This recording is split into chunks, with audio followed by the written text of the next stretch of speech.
Welkom bij de podcast Zorg voor Zorgprofessionals. Een unieke podcast voor en door zorgverleners. Een plaats waarin we stilstaan bij onze worstelingen, maar vooral ook bij de groeikansen. Want eerlijk, de focus ligt vaak te veel op de cliënt, waardoor de zorgprofessional wat op de achtergrond verdwijnt. En wat nu net essentieel is in ons werk, is de relatie. Dus hoe kan jij nog dichter bij jezelf komen om zo heldere interventies te plegen? In deze vierdelige podcast neem ik jullie heel graag mee in het verhaal van je eigen zelfzorg serieus te nemen, van de moed die nodig is om te durven voelen, van de kwetsbaarheid van de zorgprofessional en van hoe we ons vuur brandend kunnen houden. Mijn naam is Stefanie Colaiani, dans- en bewegingstherapeut en mijn levensmissie is: hoe kan ik vitaal blijven functioneren, ook tijdens mijn werk? Deze aflevering zal in het Engels gebeuren, aangezien we naar het warme Italië reizen. We gaan in gesprek met Lorenzo Brocchini, klinisch psycholoog, voorzitter van de ISBP en bonding-psychotherapeut. De focus van vandaag is hoe wij onze eigen emoties reguleren als hulpverlener. Enjoy! Welcome, Lorenzo. Really what an honor to have you here on my podcast. I'm super thankful that you said immediately yes. And maybe it's nice for the audience, for the listeners, to let them know that we already know each other. I was thinking this morning, I think since 2021, I think that was my first bonding weekend. Yeah. And I also remember the next time I met you in a bonding training that I followed of you, there was more life energy inside of me. And yeah, that was a nice experience. I already introduced you in the intro, but maybe if we let loose all the titles and all the experience that you have, because you have a lot, how would you describe yourself? Oh, I think my main target is to become a better human being. So to know through experience about life. And so I worked for many years in a therapeutic community with addicted people, and I led communities, and all the time I was in a process of learning. And through that process, I also went into bonding psychotherapy.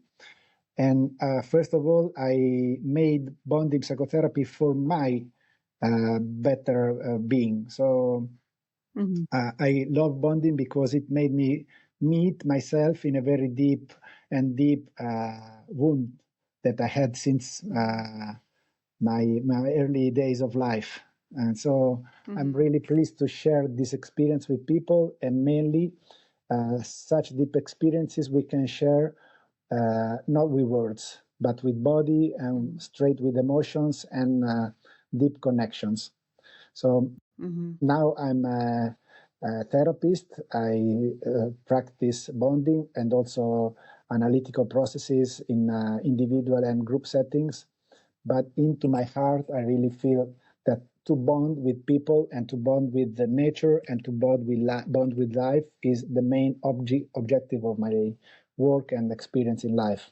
So to get really deep also in spirituality of life, what is the meaning of life we are all going through. And maybe for the listeners, it's nice to explain a little bit what it is, the technique of bonding psychotherapy. In short, how can they imagine that what it is? Nowadays, bonding is a bodily and emotion psychotherapy that works especially with group processes. So bonding was born after the meeting of two realities. One reality was the therapeutic communities for addicted in US during 60s and 70s of last century. And a man went into these communities. He was a psychiatrist, psychoanalyst, and his name is Daniel Casriel. He was analyzed by a person who was directly analyzed by Freud. So he was third generation of psychoanalyst.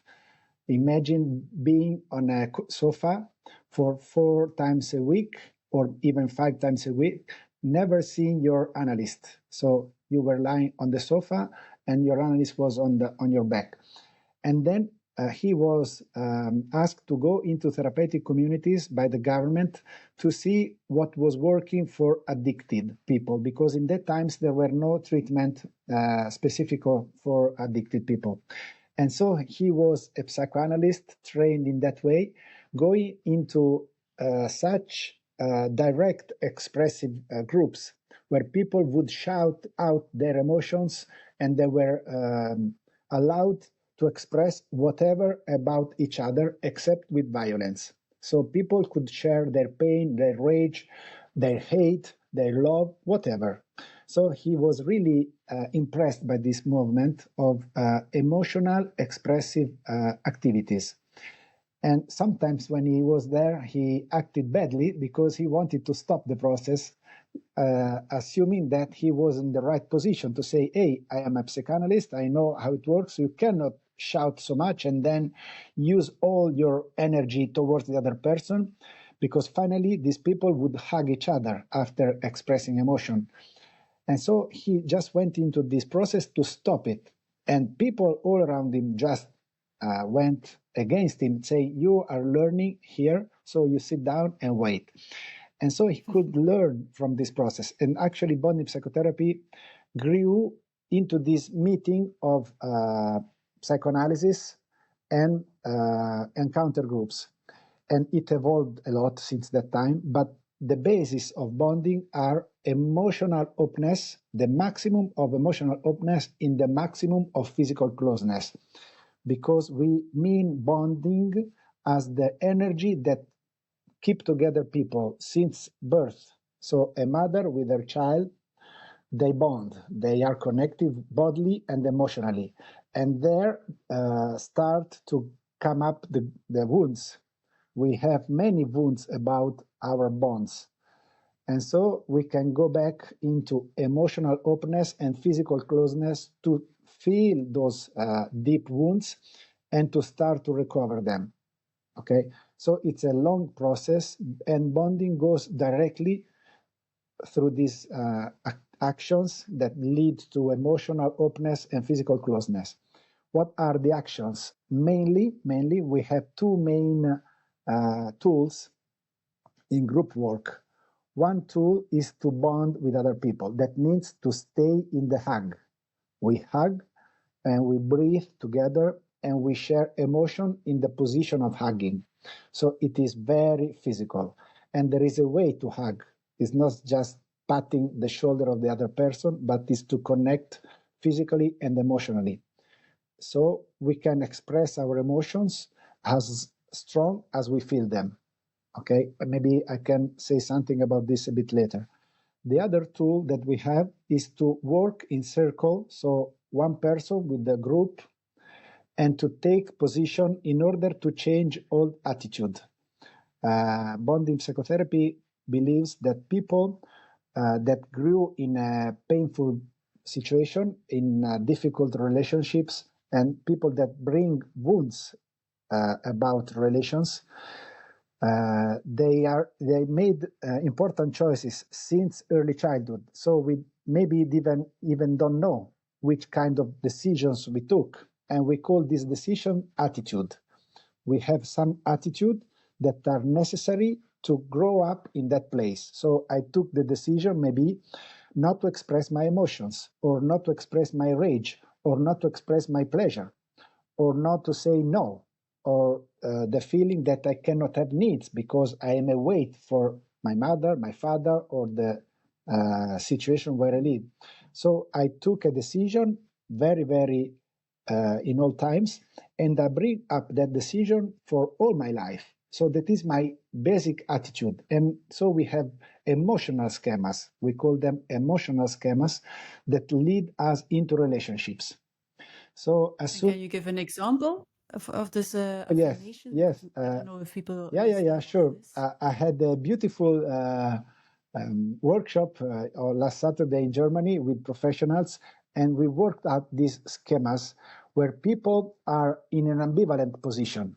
Sometimes we have the need for the hug of a mother, but then comes up the rejection of that need because that mother was not able to fulfill my needs when I was a kid.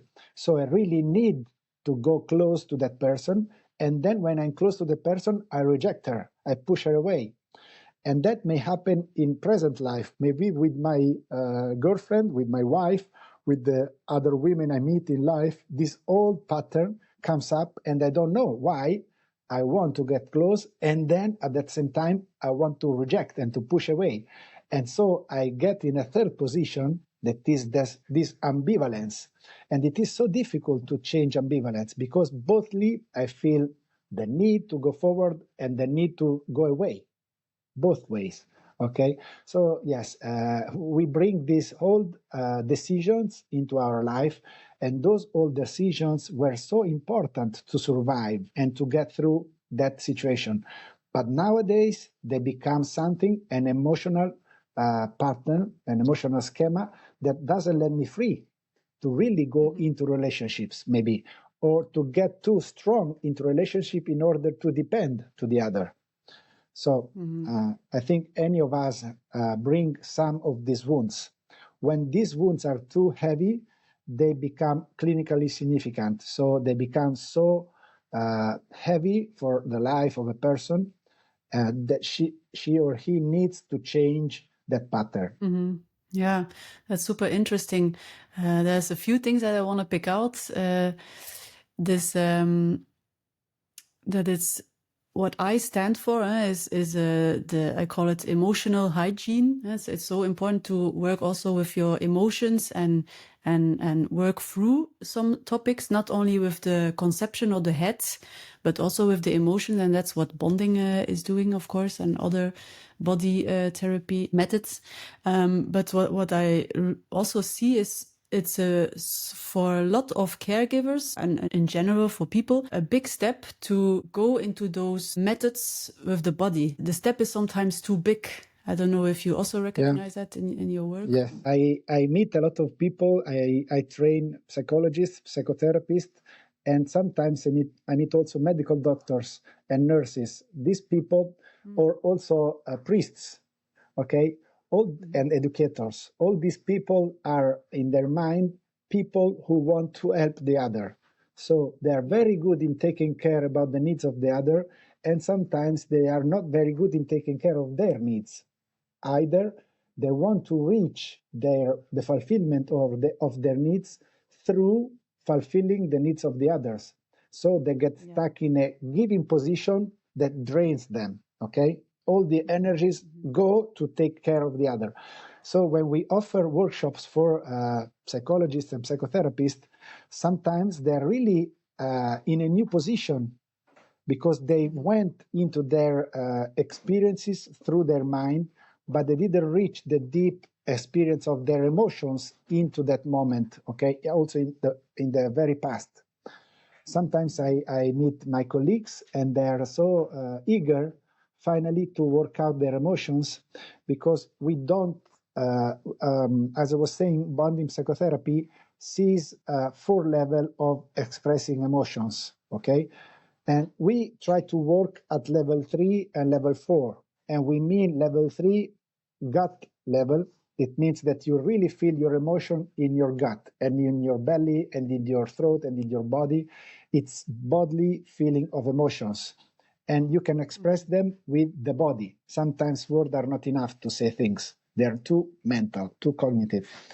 The 4th level we call identity level of expressing emotions. So when we work with emotion at level 1, 2, or 3, these emotions are mainly directed towards someone else. So they're directed towards my mother, my father, my husband, my colleague, towards God, towards life. Finally, when I am at level 4, I am so connected and so into my emotions that I am my emotions. So the feeling that I am my rage, I am completely immersed in my rage. I'm completely immersed in my fear. I'm completely immersed in my pleasure. Okay?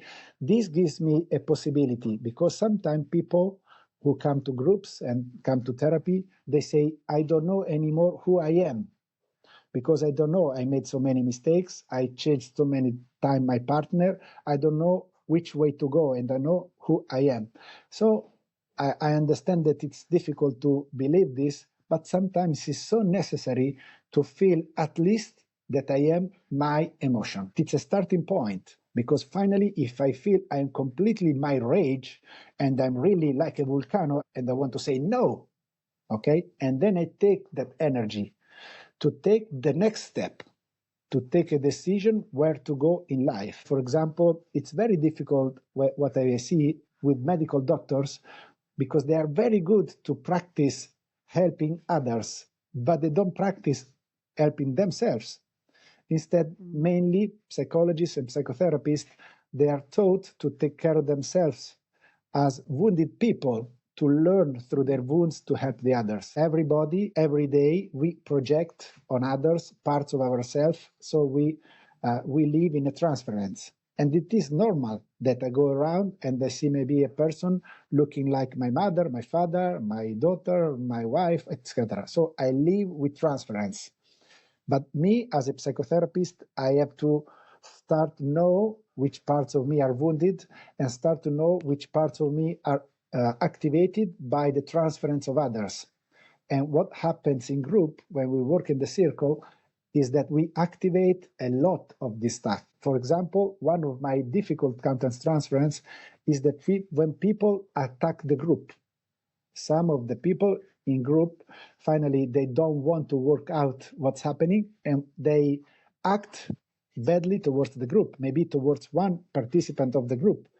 Then, in that moment, I feel the rage as if I was attacked. Okay, this is my counter-transference, and I have to manage this because I go into protection, not of the group, but of myself. I identify myself with the group as a group leader, and so I risk to react with rage towards the person that is protecting himself through his own rage towards the group. And this is a important thing to recognize moment by moment. We are full of weaknesses.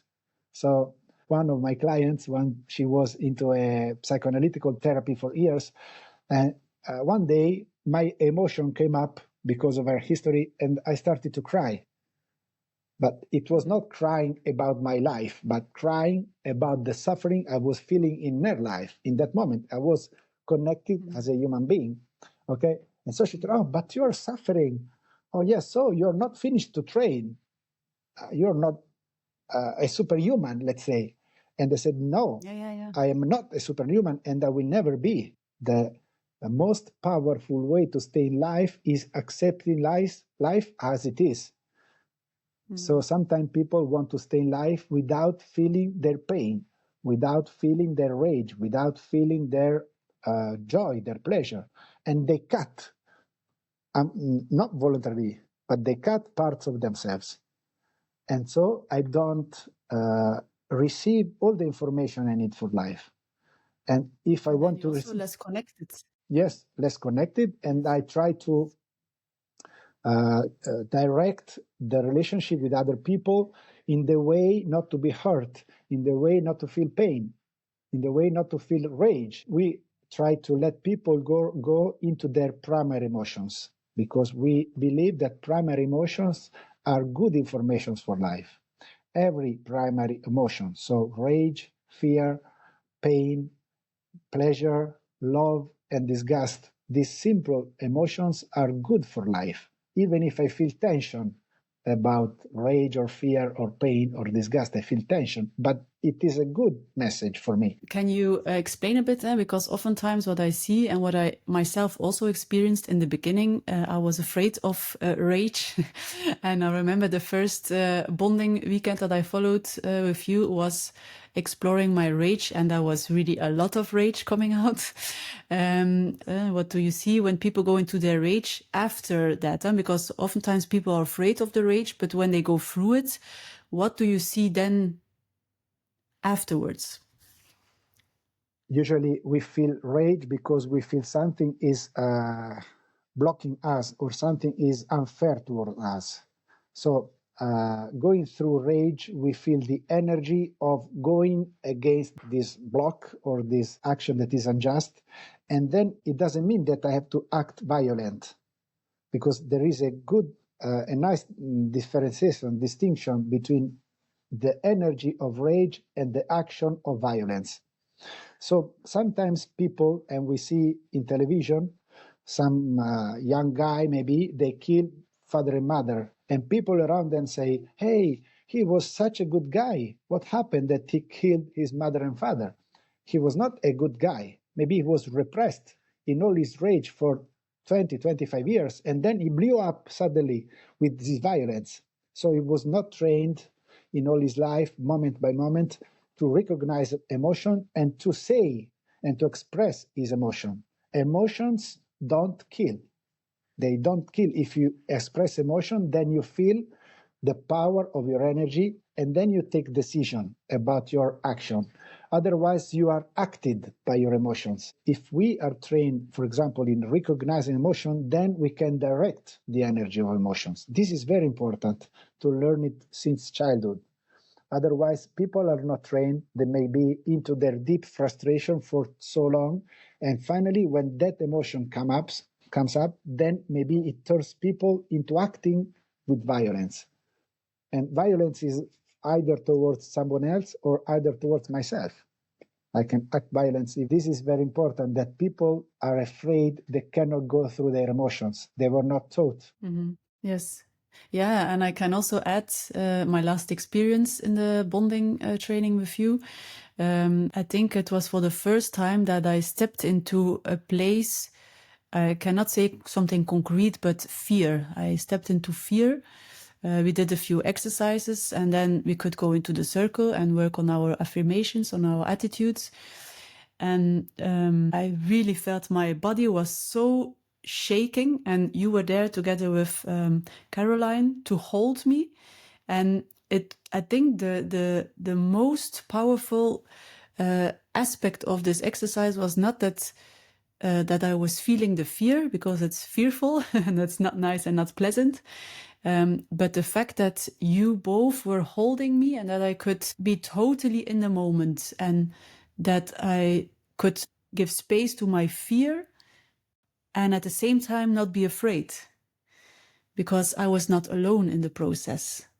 And for me, that was very vital and yeah. And this is co-regulation, right. regulate. Right. That is emotional regulation, what we call it. And sometimes it's very funny when I hear that the therapist has to help the client to regulate his own emotions. But I think if I go in the position of a kid feeling that kind of fear, what helps me to regulate emotion is the body of the other. It's not only the words of the other. I have to feel that my body is completely connected and held by the other, and that the other is there to connect with me and to regulate with me as long as it's needed. Sometimes when we do an exercise that we call bonding on the mat, that is laying on a mat with the other client, then people may go into very deep experiences of their memories or in the past. And I go close to some people and I ask them to open their eyes and to look into my eyes. In that moment, I hold one hand and I share eye contact in order to let the person feel and see through my emotions that it's possible to stay there together, and they can express their pain and they can express their fear.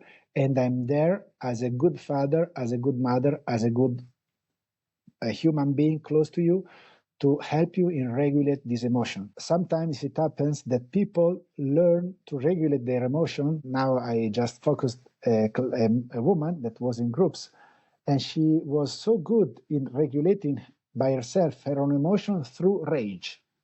She always went into this such deep rage because she had very violent experiences in her past. So she learned to go into rage and to react and to protect herself through rage. But she was never recovered from the pain she received because she couldn't go deeply into that pain because she was feeling by herself. So it happened that I saw this process of being stuck. Yeah, that's super interesting. That's really oftentimes the topic that comes up with caregivers is that we can do it ourselves. And I help you because I'm a therapist or psychologist, and I help you to regulate. But that it's what you said in the beginning, it takes so much energy. If you don't have your own places to regulate, to co-regulate actually, that's so essential. You remember, I was in Belgium for, I think, the second or third time. I was introducing myself on the Friday evening, and there was a woman who was attacking me just straight away. There were two people that finally didn't come to the next day. One woman, she was pregnant, and I asked her not to stay in the process because it could be dangerous for her in that situation to go under such a deep process during her pregnancy. But the other woman who didn't know me and I didn't know her, in the very moment I started to introduce myself, she started to attack me as if I was the worst person in the world, you know? And that was so painful for me that I was coming from Italy to join a group in Belgium and feeling so badly attacked that I tried to be in contact with her in order to have her in the group, but we couldn't manage. And this was so painful for me that after that session of introduction, I had to go out and I cried out my pain with my assistant. I asked her to be regulated by her together, to share my pain and the feeling of suffering, to be attacked so in an unjust way. Yeah, and so beautiful that you could then take the space and say, I have to co-regulate to be totally present again. Huh? Yes, yeah. Yes. This is something that may be difficult to understand and to accept for colleagues, for therapists. And I try to make a distinction about my emotions, about my life. So if I have troubles with my history, if I have troubles with my family, if I have troubles with my work, then I have to take a space for my troubles. That is my own supervisor and my own process that goes on even after many years. The other part are the emotions that I receive through the group, through the action in the group. So sometimes I really am touched by maybe a person. I have a client who brought up the bad violence she received by her father. Okay, very many times she was beaten up by her father, and that scene we built up together was so terrible to see in that moment that I really felt as a terrible father myself. I felt as I was almost killing my daughter. And I have 3 daughters. So in that moment, that was so unbearable for me that I went into pain and went into rage for such a cruel way of acting. And so I asked to be regulated by the group. I said, I need, because this is too painful to bear. And to be a man in this position, in this moment, I would just disappear, you know? I would just... And so I asked the group, I was helped to regulate, and then I said, okay, now I'm fine, let's go ahead.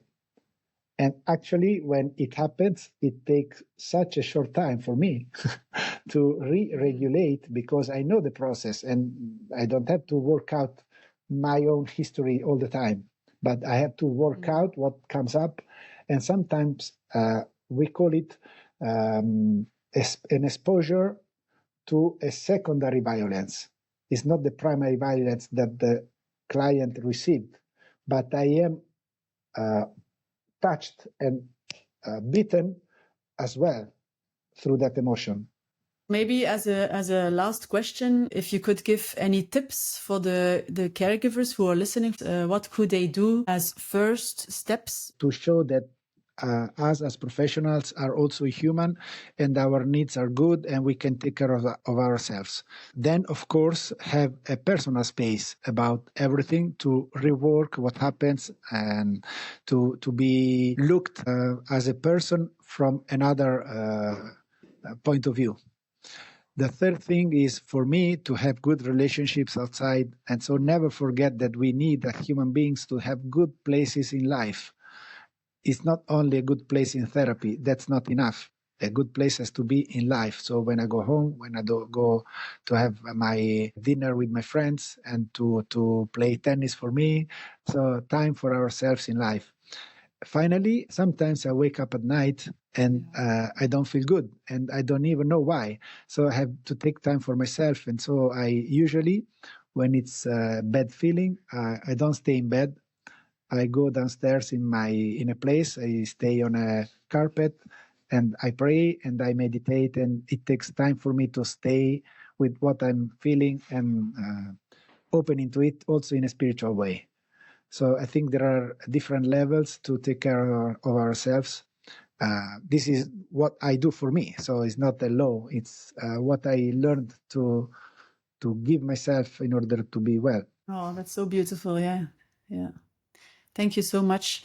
Maybe there's one more question. Where can they find you? You can find many information on the international site of ISBP, International Society of Bonding Psychotherapy. We put on some flyers about workshops. And I have usually at least one international workshop in Italy in June. And people can come and stay in the countryside and can go also to the beach. And then we have emotional workshops. Zo bedankt dat je de tijd nam voor jezelf om mee te luisteren. Misschien heb je iets herkend, heeft het iets geraakt of misschien heeft het jou aan het denken gezet over de relatie met jezelf, over je eigen zelfzorg of over de manier waarop jij in de zorg staat. Mijn grootste wens met deze podcast is om taboes te doorbreken, om te durven voelen en om het niet alleen te dragen. Voel je diep van binnen dat je verder aan de slag wil met thema's die jou raken, dan ben je heel erg welkom op onze zelfzorgmomenten. Voor meer informatie www.rebody-remind.org. En wil je deze podcast delen met een collega, een team of binnen je organisatie, dan help je niet alleen mij, maar ook zoveel andere zorgprofessionals. Laten we het gesprek openen, want duurzame zorg begint bij duurzame zorgverleners. Tot de volgende aflevering. Ciao!